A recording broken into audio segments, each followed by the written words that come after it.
മലപ്പുറം തിരൂർ കോലൂപ്പാലത്ത് കിണറിലിറങ്ങിയ അന്യസംസ്ഥാന തൊഴിലാളി ശ്വാസം മുട്ടി മരിച്ചു. ബംഗാൾ മുർഷിദാബാദ് രവിനഗർ സ്വദേശി അലീഖാണ് മരിച്ചത്.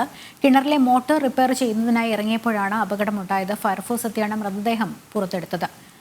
വിവരങ്ങളുമായി സോണൽ കൃഷ്ണ ചേരുന്നുണ്ട്. സോണലിൽ ഒരു പ്രതിരോധ സംവിധാനം ഒന്നുമില്ലാതെ ഇങ്ങനെ ഇറങ്ങുകയാണ്. പക്ഷേ ഇങ്ങനെയുള്ള അപകടങ്ങൾ നേരത്തെ സംഭവിച്ചിട്ടുണ്ട്. ഇപ്പോഴും ഒരു ഇതര സംസ്ഥാന തൊഴിലാളിയുടെ അന്ത്യത്തിന് കാരണമാക്കിയ സംഭവം അന്വേഷിച്ചപ്പോൾ എന്താണ് മനസ്സിലായത്? ലക്ഷ്മി, മലപ്പുറം തിരൂർ കോലൂപ്പാലത്താണ് അത്തരത്തിലൊരു സംഭവം നടന്നിട്ടുള്ളത്. കിണറിലിറങ്ങിയ അന്യസംസ്ഥാന തൊഴിലാളിയാണ് ശ്വാസം കിട്ടാതെ മരണപ്പെട്ടിരിക്കുന്നത് എന്നുള്ളതാണ് പ്രധാനമായി പറയേണ്ടത്. ഇയാൾ വെസ്റ്റ് ബംഗാൾ മുർഷിദാബാദ് രവിനഗർ സ്വദേശിയാണ്. അലീഖ് എന്നാണ് ഇയാളുടെ പേര്. 35 വയസ്സാണ് പ്രായം.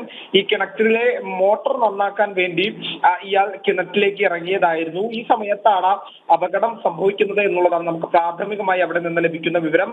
തുടർന്ന് ഇയാളുടെ മറ്റ് ശബ്ദമോ കാര്യങ്ങളോ ഒന്നും കേൾക്കാതായതോടെ മറ്റു ഈ വീട്ടിലുള്ളവരും അതുപോലെ തന്നെ അവിടെ കൂടിയ ആളുകളെല്ലാം തന്നെ ഫയർഫോഴ്സിനെ വിളിക്കുകയായിരുന്നു. തുടർന്ന് ഫയർഫോഴ്സ് എത്തിയാണ് ഈ അലീഖിനെ പുറത്തെടുക്കുന്നത്. അപ്പോഴേക്കും മരണപ്പെട്ടിരുന്നു എന്നുള്ളതാണ് നമുക്ക് പ്രാഥമികമായി ലഭിക്കുന്ന വിവരം. കാരണം ഒരു തരത്തിലുള്ള സുരക്ഷാ സംവിധാനങ്ങളും ഇല്ലാതെയാണ് ഇയാൾ കിണറിലേക്ക് ഇറങ്ങിയത് എന്നുള്ളതാണ് നമുക്ക് പ്രാഥമികമായി ലഭിക്കുന്ന ഒരു വിവരം. അങ്ങനെയെങ്കിൽ ഈ വിഷയത്തിന്മേൽ മറ്റ് നടപടികൾ ഉണ്ടാകുമോ എന്നുള്ളതെല്ലാം തന്നെ ഇനി നോക്കി കാണേണ്ടതാണ്. ഇനി പോസ്റ്റ്മോർട്ടം ഉൾപ്പെടെയുള്ള നടപടികൾക്ക് ശേഷം ഈ അലീഖിന്റെ ഭൗതികദേഹം ബന്ധുക്കൾക്ക് കൈമാറും എന്നുള്ളതാണ് പോലീസും നമ്മളോട് അറിയിച്ചിട്ടുള്ളത്. ലക്ഷ്മി, ശരി. സോണലാണ് വിവരങ്ങൾ നൽകിയത്.